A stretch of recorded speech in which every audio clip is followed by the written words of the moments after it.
What is up, everybody? Gonna be driving across the Golden Gate Bridge here. Hands-free, magnet phone, everything good. Trey Lance turns 23 years old today. He was born on May 9th, 2000. The first person in the NFL born this millennium. I mentioned on another video that probably makes people feel old, me included. But since Trey Lance turns 23 today, we should be talking a lot about Trey Lance, since the 49ers have so much invested in him, since unexpectedly they were able to acquire a quarterback who's significantly better than him. And there's the happy birthday cake from George Kittle for Trey Lance. And the quarterback that's been better than Trey Lance so far has been Brock Purdy, but Trey Lance's ceiling is still much higher, and we can't discount that. These things are fluid. These things don't stand in stone. Trey Lance can still get a whole lot better, and Brock Purdy right now is hurt. But anyway, George Kittle, a lot of people are saying that there is some kind of animosity between George Kittle or from George Kittle toward Trey Lance, so I don't think that he would have gotten him. What is that, like a La Parisienne birthday cake? That's fancy right there. And it doesn't appear to be much animosity, if not at all. Not at all from George Kittle toward Trey Lance. I'm on the Marina Green right now. I mean, it's a spectacular day in the city. The Golden Gate Bridge right in front of me. No, I'm not going to flip around my phone because I'm going to follow the rules, and I'm going to drive hands-free here. But the Marina Green is a spot at the northern end of San Francisco where on a day like today, your jaw will drop. Just go ahead and type in Marina Green Golden Gate Bridge on Google if you're by a computer. You have people playing Frisbee, people walking their dogs, people jogging, people on their bikes, and then the Golden Gate Bridge is just looming out in front of you. It's really cool. So Mike is here. Mike was able to put that picture of the birthday cake on the screen. It is Trey Lance's 23rd birthday.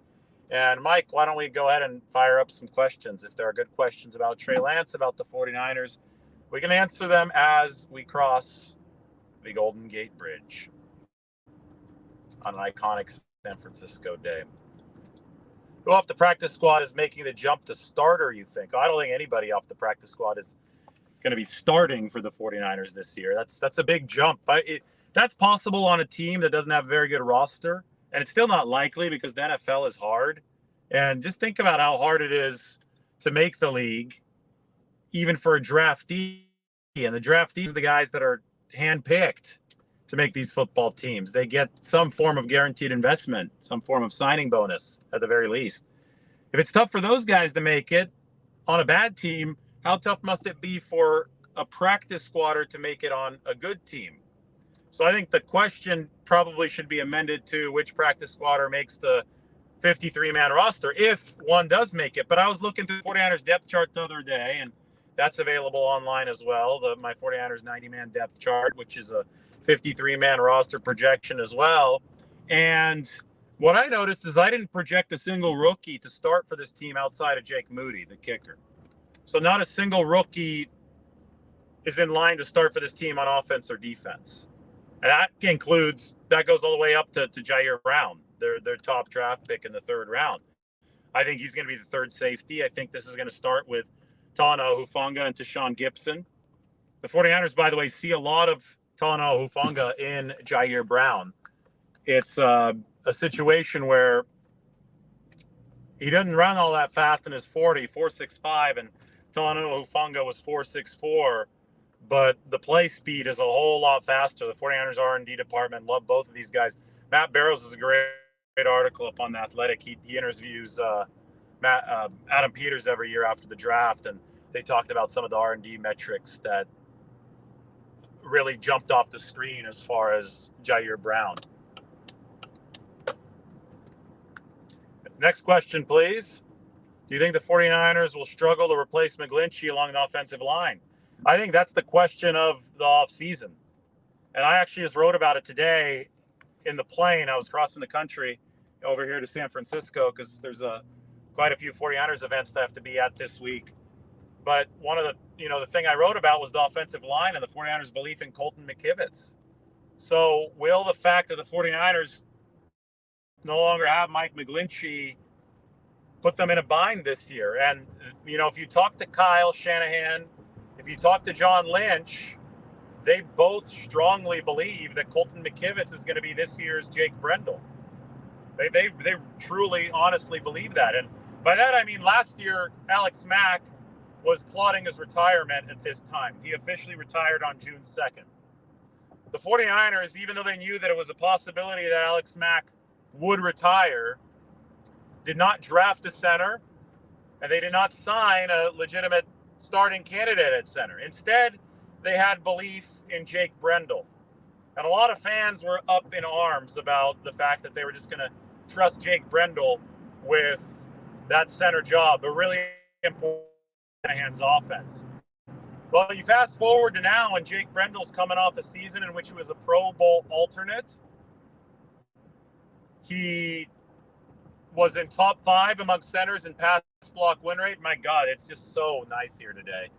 I wish I could have like 2 cameras. I could flip one around for these drives for you guys. But there's the Golden Gate Bridge. There's Chrissy Field. It used to be an airstrip back in the military days of San Francisco. But anyway, Jake Brendel answered the bell. Even though he was in his 6th season in the NFL and he hadn't yet started until 2022, all he needed was an opportunity. The 49ers actually put Colton McKivitz, who's going to be entering his 4th season, into the same bucket as Jake Brendel. They're saying that he's improved a lot over his 4 years or his previous 3 years, and all he needs is an opportunity. In support of that argument, Colton McKivitz played his best football last year. As devil's advocate to that argument, Colton McKivitz only played 68 snaps last year.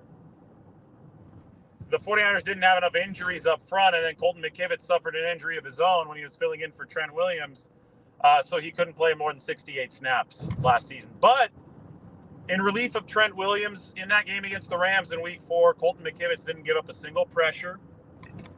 Didn't give up, if you don't give up a pressure, you don't give up a sack. So that was awesome on his part. You guys might see the Golden Gate Bridge through the sunroof here in a second. The sun is shining bright now as it comes down approaching sunset, but boy, the city does look nice. Hey, you guys can see the Golden Gate Bridge. Look at those ropes. Did you know that they're constantly repainting the Golden Gate Bridge? Once they get done painting it, you have to climb up these towers to repaint it. Once you get done painting it, you got to turn around and start painting it again because all that wind causes some paint erosion. So this thing is constantly under construction, like the Sagrada Familia over in Barcelona. I see the next question's already up there. Mike put the next one there. But anyway, let me finish the McKivitz question, and I'll answer why I'm not honeymooning in a second. With Colton McKivitz, you have somebody who the 49ers think is about to play his best football. Now, he's only under contract for this season. So if it doesn't work out, well, the 49ers have a lot more draft capital next year, starting with a first rounder, 11 picks projected, starting with a first rounder, to where they think, okay, this is where we can get our tackle of the future. So they think that Colton McKivitz can hold down the fort for at least 1 year, and they also feel that was their best possible option because they didn't pick until the end of the 3rd round this season, and they firmly believe that there wasn't going to be a tackle in there that could do a better job than Colton McKivitz, still available in the 3rd round or later. So I don't know. I don't think the 49ers are all too worried about the O-line. I think they think McKivitz is this year's Brendel. And if they need a generational offensive lineman, maybe they can pick him next year when they have a lot of capital again. All right, why am I not honeymooning? Well, we're going to be going to Tanzania and Zanzibar and Dubai, but we're not going to do it until late June after the 49ers offseason program, because you guys would not be happy with me if I did not give coverage of the 49ers offseason program. And hey, I have a Dwight Clark event tomorrow, Dwight Clark Legacy Series, rookie mini camp where rookies are checking in on Thursday at Levi Stadium. I'm going to be at both of these things, and I'm going to be at Levi's again on Friday for the rookie mini camp. And I don't think that I could pride myself on a great work ethic if I was out on a honeymoon right now. So I consider myself a football guy. I got married on Saturday. Lombardi herself is now on Twitter if you want to give her a follow. And the honeymoon is going to be happening in late June. So that's the answer to your question. Hope that is satisfactory. Oh, the schedule release is coming up too. Schedule release is on. Yeah, I couldn't take a honeymoon on the NFL schedule release. That's on May 11th. What game am I looking forward to seeing? NFL schedule release. My goodness, San Francisco here from the Marin Headlands looks freaking nice. Wow. One day Lombardi herself will be here and she could hold the camera and we could do a car live. But Robin Williams Tunnel coming up. We're in it. Hold your breath.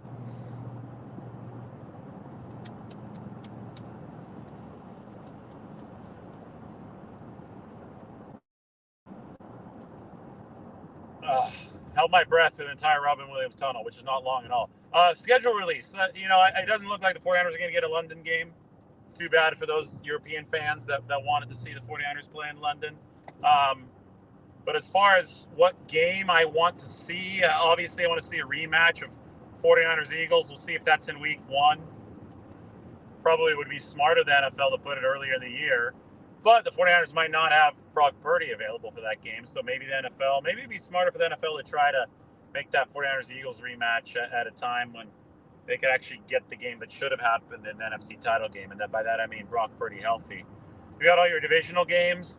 I'm excited for trips to Pittsburgh and trips to Cleveland. I don't know about you guys, but I've never been to Cleveland. I know it doesn't have a good reputation, but I would love to see Cleveland. I think Pittsburgh's cool, so I'm looking forward to that. Pittsburgh. At one point, Pittsburgh was the great American city when the steel industry was at its height. Kind of like Detroit was at the top when the auto industry was at its height. So we're going to have fun in both Pittsburgh and Cleveland because I think they're going to have some good spots. You can go to a Cleveland-style sandwich place in San Francisco, by the way. I've done a few shows from there. It's called Deli Board. So I'm going to try to find myself a Cleveland-style sandwich from the source when I'm out there. All right, more questions, please, Mike.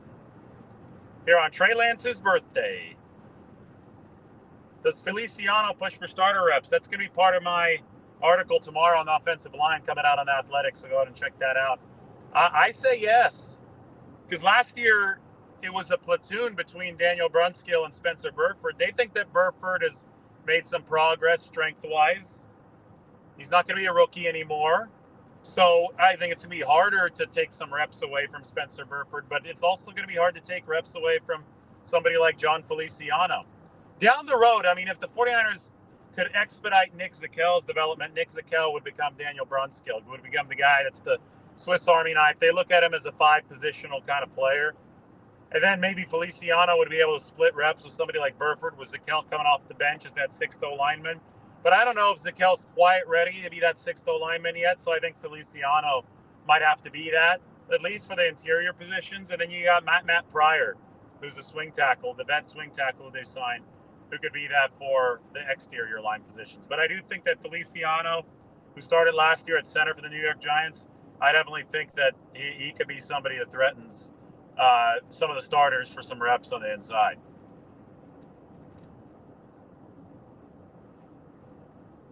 Well, the funny thing, you ask about the schedule release on Thursday, we're going to know the 49ers schedule way before the release. We're going to piece together all the leaks over the course of the day. There's a good chance we know the schedule, or at least 90 to 95% of it by noon. But yes, if you want me to, we'll run a live at the time that the schedule comes out. I'll probably be at the 49ers facility, though, for rookie minicamp. So remember that. It's a busy day. It's kind of stacked, between videos from rookie minicamp and the schedule release. So brace yourself for that. But also know that if you really want to know the schedule earlier, we're on a bumpy freeway again. If you really want to know the schedule earlier, be on social media earlier in the day.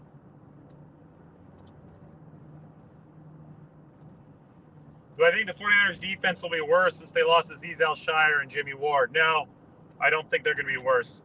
Because they added Javon Hargrave. Listen, the weakness of the 49ers defense was the interior pass rush. They added one of the best interior pass rushers in all of football in Javon Hargrave. Just that should make them better. Now, you look at Al-Shaair and Jimmy Ward, and the fair question is, how do they replace those two guys? Okay, well, how do you replace Jimmy Ward? Well, he was playing out of position last year. He was a safety playing nickelback. Okay, so you sign Isaiah Oliver.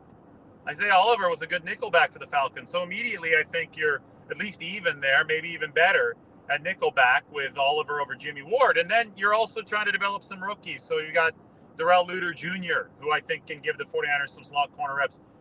You hope for a second-year jump from Samuel Womack.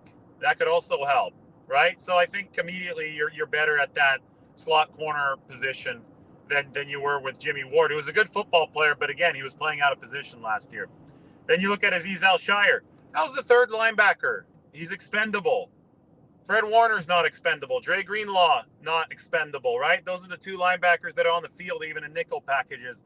Azeez Al-Shire wasn't. So you've got to develop a replacement there. And you have Warren Burks, who could play a good third linebacker, who's only on the field about 30% of the time. But you also are looking at, what is it, Jalen Graham. You're also looking at D. Winters. Those are the picks in the 6th and the 7th round for the 49ers. Winters in the 6th, Graham in the 7th. You've got to be able to move the line if you're the 49ers. Keep that line moving. They also had Marcelino McCrary-Ball last year on the practice squad. He's back on the 90-man roster. So you have to continue developing guys. You're in a era and of the salary cap and in the strategy like the 49ers strategy where you're just trying to develop your B and C listers and have them fill in at an inexpensive cost, and then you re-up the A-listers. The third linebacker is not going to get re-upped. Azeez Al-Shire is going to go elsewhere, right? So Azeez Al-Shire has gone elsewhere, and now the 49ers need to look to develop his replacements from a cost efficiency standpoint. And that cost efficiency standpoint starts with seeing their draftees take his place at that third linebacker position.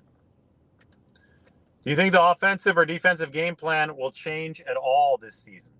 Well, I mean, they have a new defensive coordinator, so the game plan changes every single week, right? The game plan depends on who the offense is for the defense and vice versa. But in the case of general defensive scheme, they have a new coordinator. We know that Steve Wilks has been known to like to blitz every once in a while, so maybe they're aggressive there. But I think more than anything, the 49ers are going to be aggressive on the back end as far as coverage complexities go. Steve Wilks has a DB background. They have tried to acquire players who have versatile backgrounds in the secondary between their safeties, their cornerbacks, their nickelbacks this offseason. So he's going to try to disguise some blitzes. He's going to try to disguise coverages. They're moving away from the standard no blitz, cover 3, all zone defense that they began with in 2017 when Robert Saleh first took over. As far as offensive schematics, well, Kyle Shanahan's always trying to evolve.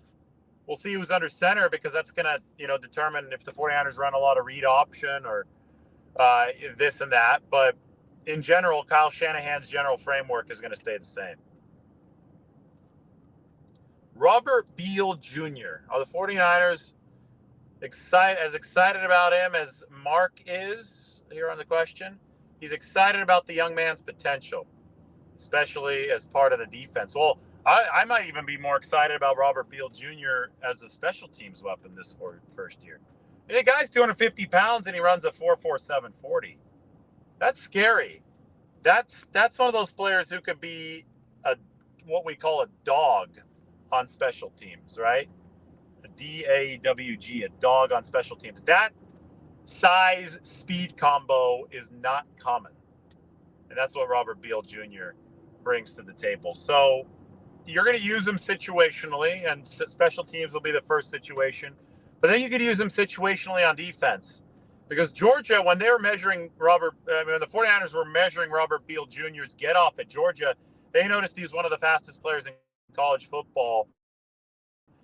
Off the football, getting off the snap on pass obvious situations.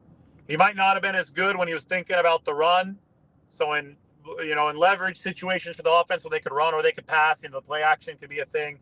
He wasn't quite as fast off the ball. But third and long, second and long, pass obvious situations, 49ers measured Robert Beal Jr. to be one of the fastest players in football getting off the ball. Amazing athlete, former 5-star recruit, didn't have a whole lot of sack success in college, but if you use him in a very specific role, that's getting after the quarterback in pass obvious situations, while Nick Bosa is eating up double teams, while Armstead is doing his thing, while Javon Hargrave is doing his thing, I think that Robert Beal is somebody that can generate you some pressure. So there's a reason why the 49ers are excited about him as a pass rusher in this scheme. Yes, the 49ers have enough money for all these new guys because they're all lower round picks. So the draft is slotted. The draft is cost efficient because first round picks cost more than second round picks, and third round picks cost more than fourth round picks, so on and so forth. The 49ers didn't pick until late in the third round, so all 9 of their picks are extremely cost efficient. They don't have a single pick with a cap hit of over $1 million this year. And in the offseason, only the top 51 contracts as far as cap hit count. So the draft class is only costing the 49ers a few $100,000. It will depend. The final price tag is going to depend on which players make the 53-man roster. And to that, it seems that, even if they all make the 53-man roster, it'd actually be cheaper than corresponding group of veteran players on the 53-man roster because rookie contracts are so damn affordable. So yes, 49ers have money for all of their new players. John Lynch seems to be really happy with Drake Jackson's offseason gains. He thinks that work is going well. They challenged him to get stronger so he could last longer out on that football field with these NFL guys. And so far they believe that the work he's putting in has been doing the trick. That's all I know.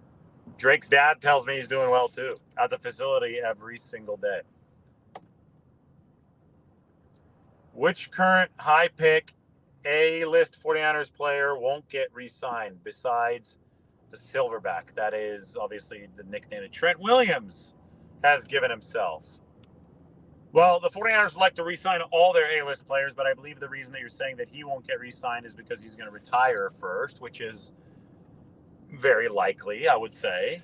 Going to be 35 years old this season. But here's the point. A-list players get re-signed. So unless it's somebody that retires, if he's still playing at an A-list level for the 49ers, they will re-sign him. That is part of their organizational building philosophy. So it's really hard for me to predict that because I think it's going to take an injury or something for the 49ers not to want to re-sign one of these players. I have no idea when 49ers tickets go on sale, but I do know that the schedule comes out on Thursday, so it'll probably be tied in with that. All right, guys, thank you for the 49ers Q&A. I've got to roll. I'm rolling up here into Marin County to go teach my class. So I wanted to give you a nice live show on my drive across the bridge to the city. Trey Lance turns 23 years old today. That's why we did the show. 49ers still have belief in Trey Lance because they recognize the truth that he's a raw prospect that obviously has disappointed over a couple of years, probably through stuff that's no fault of his own, injuries. But the 49ers want to make sure that they give this raw prospect the best opportunity possible to turn what they invested into him into explosive production on the field. Trey Lance is all about the higher ceiling. Brock Purdy is all about the higher floor. Both are necessary on a championship caliber team. All right, everybody, like the video, sub to the channel, and subscribe.